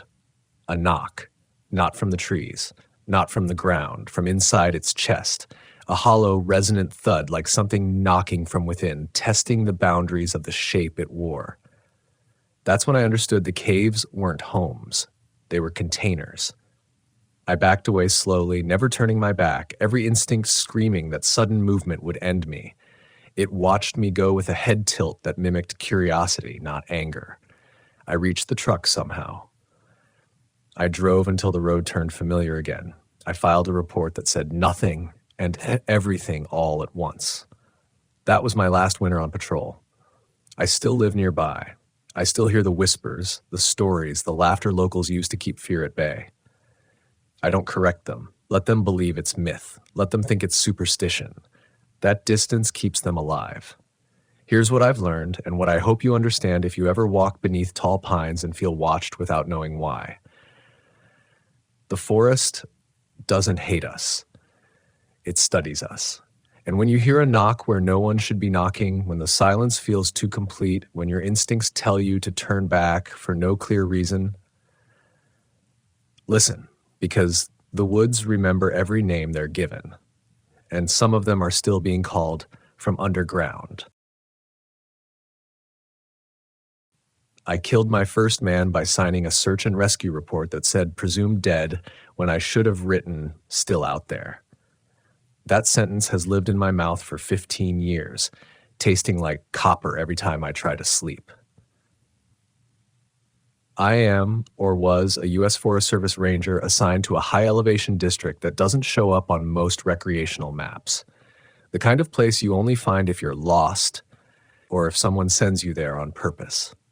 My station sat alone at the edge of a subalpine basin, ringed by deadfall and beetle-killed pine, with a radio tower that screamed in the wind like it was alive. Winters buried the place. Summers peeled the skin off you during the day and froze your breath at night. I chose it because I needed quiet, because I believed distance could dull memory. It didn't. Before the elk, before the station, before the nights where the dark pressed against the windows like a listening thing, there was a boy named Aaron Pike, 16 years old, last seen hiking alone along a closed fire road after his father didn't show up for a custody exchange. I led the initial search. We found his boot prints going uphill, then none coming back.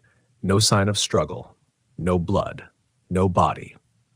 Just a patch of disturbed soil near an outcropping where the ground dipped like something heavy had settled there and then decided to move on.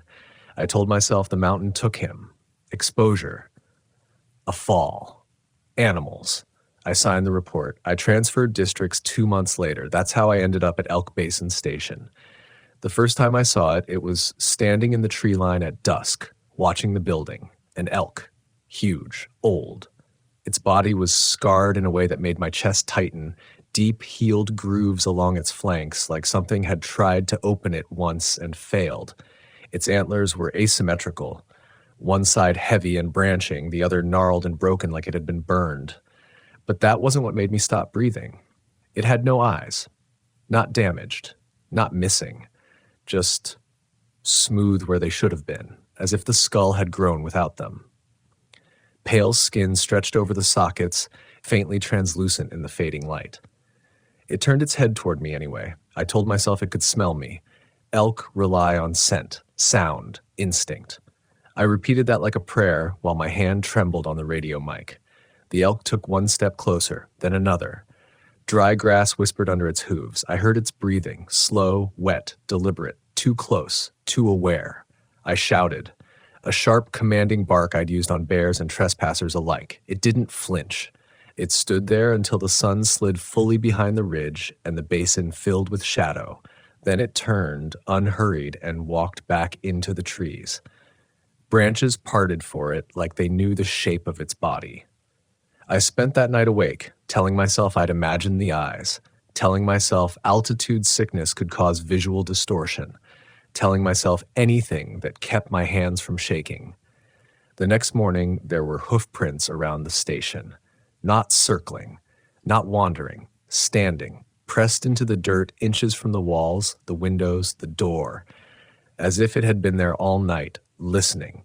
I reported it to district, logged it as unusual wildlife behavior, got a reply 2 days later advising me to monitor and avoid engagement.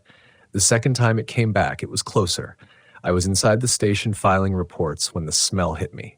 Burnt hair, not smoke, not wood, something organic, scorched wrong. It crept under the door and sat heavy in my lungs. I reached for my sidearm before my brain caught up with my body.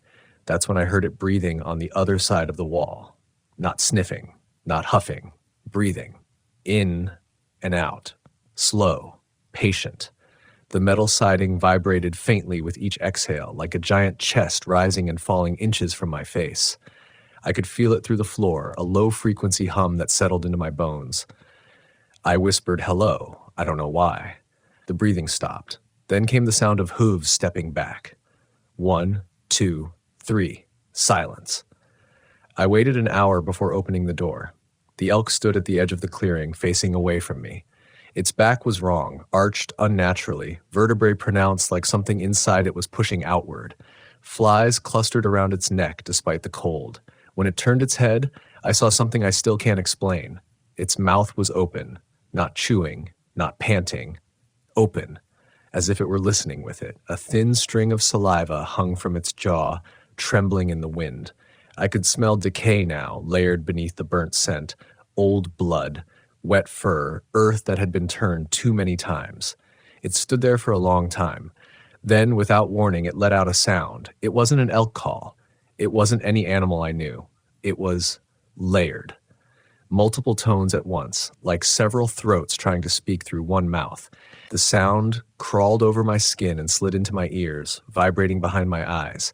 I felt dizzy, disoriented, and for a moment, just a moment, I thought I heard my name buried inside it. I slammed the door and locked it. That night, the radio crackled with static that didn't match any atmospheric pattern I knew. Through the noise, I heard footsteps around the building. Slow, heavy, pacing. Something brushed my ankle while I lay in my bunk. I kicked and hit nothing, but the cold stayed. The next morning, I found a drag mark leading from the tree line to the station's back wall, and beside it, half buried in the dirt, was a piece of cloth, a faded blue jacket sleeve, with a name stitched into the hem, Aaron. I stood there until my legs gave out. The elk returned every night after that. Sometimes it stood outside the windows, sometimes on the roof. I could hear the weight of it shifting above me, hooves scraping metal. Once, I woke to find condensation on the inside of the glass, fogged in the shape of a face pressed too close. No eyes, just smooth skin, watching. I told myself it was an animal. I told myself I was unraveling. I told myself the forest doesn't remember, but the ground began to vibrate at night like something massive moving beneath it. Voices came from the soil, muffled and pleading. The temperature swung wildly, heat pressing down on me in the dead of winter, frost blooming on my skin during the day. And every time I looked at the elk, I felt something else looking back. Something that knew what I'd signed away. Something that kept coming back to make sure I remembered. I stopped sleeping altogether after the jacket sleeve. Not in the dramatic way people imagine. No jolting awake, no screaming. I simply lay there with my eyes open, listening to the station settle and creak, counting breaths that never felt like mine. When dawn came, it didn't feel like relief. It felt like exposure. Like whatever had been circling me at night could see me clearly now. I filed another report, attached photos, included GPS coordinates of the drag mark. I didn't mention the name stitched into the cloth. I didn't mention the elk's eyes, or lack of them.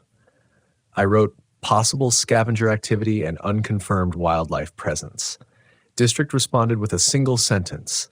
Weather permitting, we'll send a team to retrieve the item. They never did. The third week, the elk stopped standing still. It began to move around the station with purpose. I'd hear it pacing along the perimeter fence, hooves crunching gravel in a slow, methodical pattern. I tried to map it mentally, north wall to west window to generator shed, but it never repeated the same route twice. Sometimes it stopped directly outside my bunk room wall. I could feel the warmth of its body bleeding through the metal, a wrong heat that made sweat bead on my skin even when frost clung to the windows. One night, it scratched, not with antlers, with something smaller, more precise. A rhythmic dragging sound just beneath the siding, back and forth, like a fingernail testing for weak spots. I shouted again, ordered it to leave. My voice cracked in ways I didn't recognize. The scratching stopped.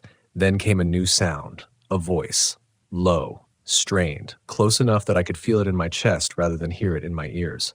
Help me, I froze. It wasn't distorted. It wasn't layered. It wasn't disguised. It was plain, human, exhausted, a boy's voice. I grabbed the radio and keyed the mic, calling for any unit within range. Static answered. Then the voice again, closer now.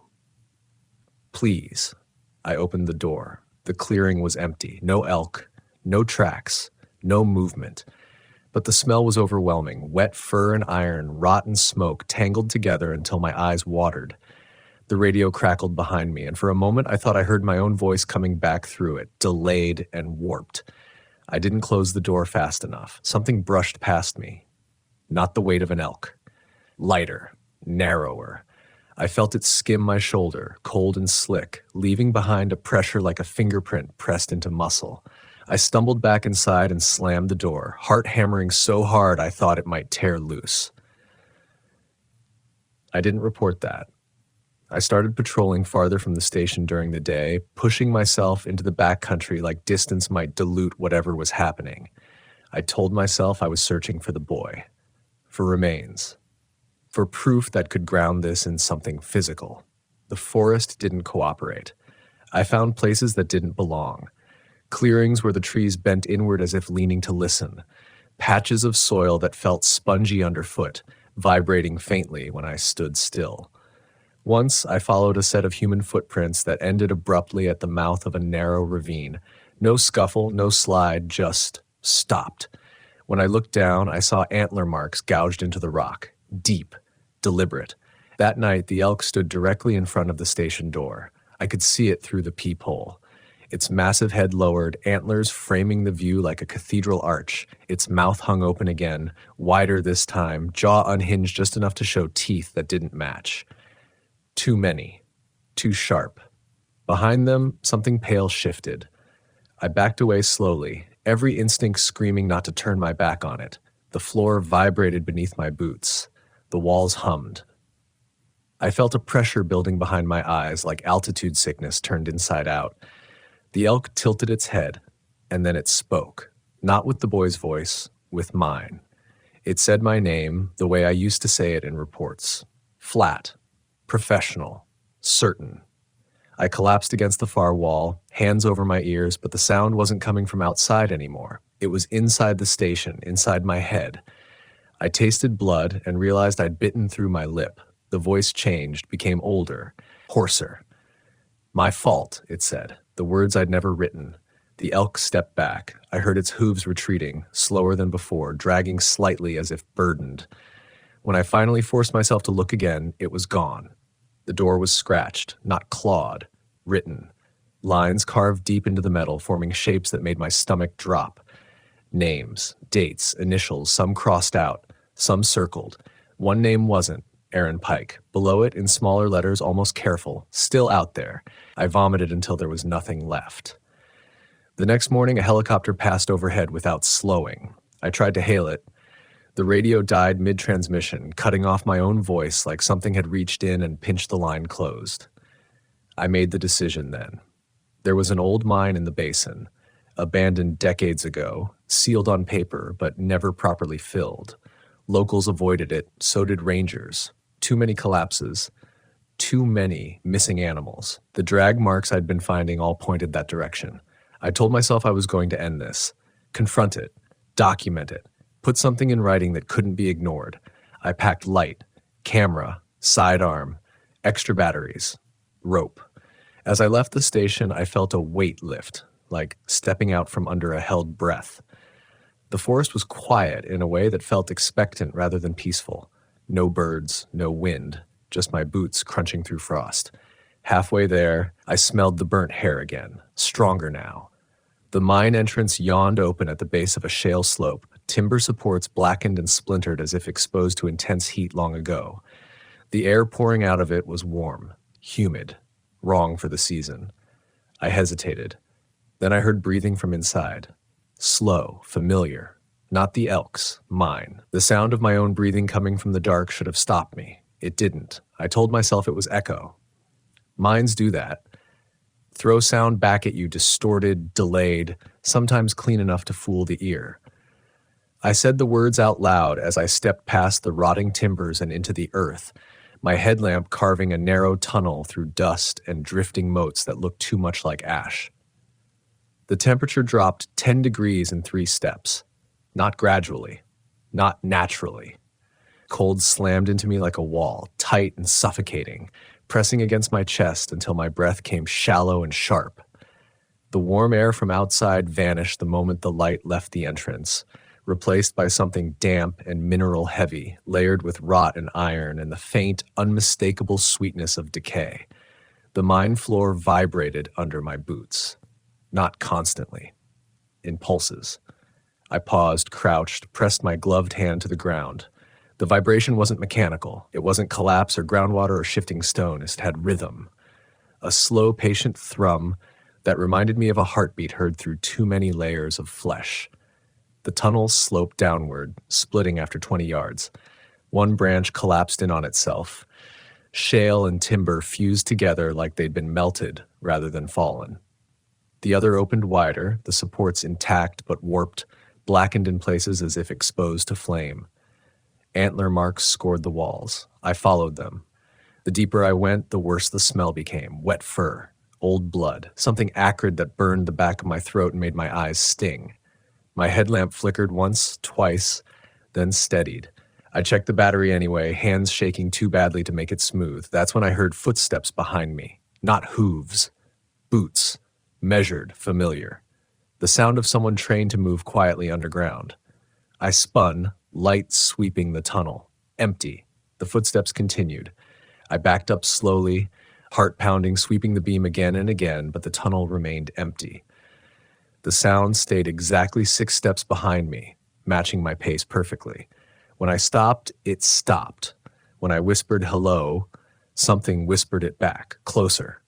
I broke, not screaming, not running, laughing. A short, hysterical bark that bounced off the walls and came back wrong, layered with something lower, heavier. I slapped a hand over my mouth, but it was too late. The laughter kept echoing, mutating, until it sounded like a dozen people losing their grip all at once. The footsteps surged forward. I ran. The tunnel opened into a larger chamber, ceiling lost in darkness.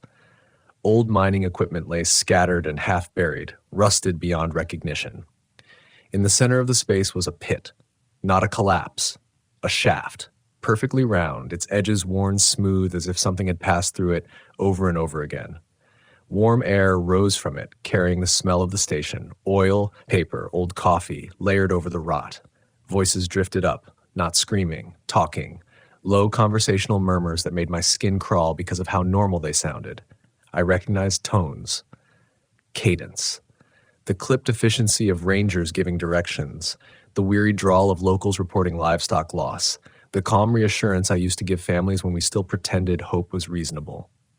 I heard myself say, "We're doing everything we can." The pit vibrated. I stepped back, pulse roaring in my ears, and that's when the elk emerged from the darkness opposite me. It filled the tunnel mouth, antlers scraping stone, body slick with something dark and wet that glistened in my headlamp beam. Up close, it was worse. Patches of fur missing, skin split and healed and split again. Its chest rose and fell too fast, breath rattling like it was struggling to keep something inside. Where its eyes should have been, the skin was thin enough now that I could see movement beneath it. Shapes. Pressing outward. The elk took a step into the chamber. The footsteps behind me stopped. The voices from the pit grew louder. "Help me," the boy said again. The elk lowered its head, antlers framing the shaft, and opened its mouth wider than before. The jaw cracked, stretching, splitting at the hinges. Inside there was no throat. There was a tunnel, lined with teeth. Something pale and human-shaped shifted deep inside it. Limbs moving wrong, joints bending too many ways.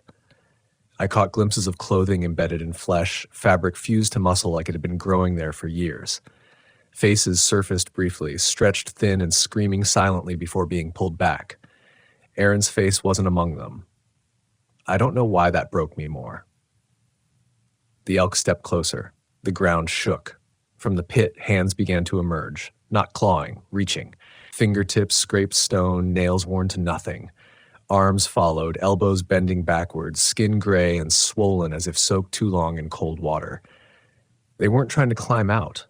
They were trying to grab the elk, to hold it, to keep it from leaving. The footsteps behind me started again, louder now, heavier, no longer bothering to hide. I fired my weapon. The shot echoed, deafening in the confined space. The bullet struck the elk's chest and vanished. Swallowed without blood or reaction, the elk didn't even flinch. It spoke again. Not with my voice this time. With the voices from the pit. A chorus. "We stay because you leave." The hands surged higher. The elk reared back, antlers catching on stone, and for a moment, just a moment, I saw what was really there. Not an animal, not a creature, a vessel. A shape the forest used because it fit, because people recognized it, because it could walk between places without being questioned. The footsteps reached the edge of the chamber. I turned. Figures stood there in the dark, headlamps off, faces obscured. I could hear their breathing, smell their sweat and fear. They were wearing ranger uniforms, old ones, styles phased out years ago. One of them stepped forward. It was me, not younger, not older, just wrong. His eyes reflected the light like an animal's. His mouth smiled too slowly. "You should have stayed," he said. The elk lunged. The ground gave way. I fell. Down into the pit, past grasping hands and screaming voices, the heat rising fast enough to steal my breath. As I fell, I saw the elk above me, silhouetted against the chamber, its body tearing open along seams I hadn't noticed before. Something else was climbing out, something that had learned the shape of an elk the way it had learned the shape of men. I hit water. Or something like it. Cold closed over my head, crushing the air from my lungs. The voices followed me down, muffled now, distorted, but still there, still pleading, still accusing. The last thing I saw was the surface rippling above me, a reflection that didn't match my movements. It smiled. I didn't drown. That's the part that still bothers me. The water, if it was water, caught me and held me suspended, thick and cold, pressing in from all sides like a living thing deciding what to do with me. My limbs moved sluggishly, not from panic but from resistance, as if I were sinking through muscle rather than liquid. The voices followed me down, not fading, not echoing, just there, vibrating through my bones instead of my ears. Then the pressure changed. I was pushed sideways, not swimming, not drifting, guided. I broke the surface gasping, dragging air into my lungs so violently it burned. I rolled onto my side, coughing up something black and viscous that stained the rock beneath me. My headlamp was gone.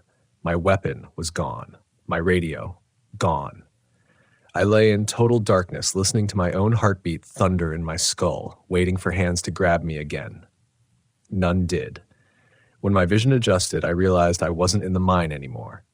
The walls around me were stone, but not cut, not supported. They curved naturally, smoothed by water and time. A cave system, ancient, sprawling. The air was warmer here, thick with moisture, carrying that same layered stench of fur, decay, and burned organic matter, and something else. Paper. Ink. The smell of old files, I sat up slowly. My body screamed in protest, joints aching, muscles trembling like I'd been running for days. My boots squelched. The ground was slick, uneven, sloping gently upward. I followed it. I don't know why I expected a way out. The tunnel widened into a chamber lit by a soft, ambient glow that didn't seem to come from any single source. The light revealed rows of objects lining the walls. Not bones, not bodies. Belongings. Backpacks. Jackets. Cameras. Hard hats. Boots. Single boots. Pairs separated. Radios crusted with mineral deposits. Helmets cracked clean through the crown. Every item carefully placed, organized in a way that suggested intention rather than chaos. In the center of the chamber stood a desk, a ranger desk, wooden, scarred, familiar. My hands started shaking before my brain caught up. On the desk were files, manila folders swollen with damp, stacked in neat rows, each labeled in black ink, names, dates, case numbers, missing persons reports, all of them marked closed. I flipped one open. Aaron Pike. My handwriting stared back at me from the page. Every note. Every rationalization, every excuse I'd used to explain away what we couldn't or wouldn't find. At the bottom, in ink that wasn't mine, a line had been added. Returned. I backed away, bile rising in my throat. Behind the desk, the wall was covered in carvings. Tallies, hundreds of them, grouped by decades. Some scratched deep, some shallow, some crossed out. Others circled and marked with symbols I didn't recognize, but somehow understood. Witnessed, signed, left. I was still staring when I heard movement. Slow. Careful. Something large shifting its weight. The elk stepped into the chamber. It barely resembled the animal I'd seen above ground. Its body sagged now, seemed split wide, revealing what had been hiding inside. Pale limbs pressed against stretched hide. Faces bulged outward, mouths opening and closing soundlessly, eyes rolling beneath translucent skin. The antlers scraped the ceiling, shedding flakes of stone. It lowered its head toward the desk, toward the files. I understood then. This wasn't a hunter. It wasn't punishment. It was administration, a mechanism, a system older than any badge or jurisdiction built into the land itself. The wilderness didn't just erase people. It processed them, folded them into itself. And when humans came along and tried to impose order, reports, closures, signatures, it adapted. It learned our language. It learned our shapes. The elk's mouth opened, and this time there was no tunnel inside, just a void, endless, waiting. The voices came again, but softer now, tired. "We can't leave," they said. "You showed us how." I thought of every case I'd closed because winter was coming, every family I'd reassured with technicalities and probabilities, every time I'd chosen paperwork over uncertainty because uncertainty hurt too much. The elk stepped aside. Behind it was a passage leading upward. Light filtered down from somewhere impossibly far above. An exit. The meaning was clear. I could go. I could leave them there. Finish the process. My legs moved before my conscience caught up. I don't remember climbing. I remember cold air hitting my face. I remember collapsing onto frost-hard ground, retching until my ribs felt like they'd crack. I remember the sky, gray, indifferent, enormous. Search crews found me 2 days later wandering the fire road barefoot, babbling about mines that weren't on any map. They said I was hypothermic, dehydrated, traumatized. They said the mine had collapsed decades ago. They said there was no elk. They retired me quietly. Medical discharge, non-disclosure agreements, mandatory counseling that focused on sleep hygiene and grounding techniques. No one wanted to hear about the files or the tallies or the way the forest went silent when I was brought out on a stretcher like it was holding its breath again. I live in a town now, flat, loud, safe, but sometimes late at night I smell burnt hair on the wind. Sometimes I hear hooves on pavement where no animal should be able to walk. And sometimes outside my window, reflected faintly in the glass, I see a shape standing motionless, head tilted, listening, waiting for me to finish what I started. Because the wilderness keeps records, and it does not forget the ones who taught it how to close a case.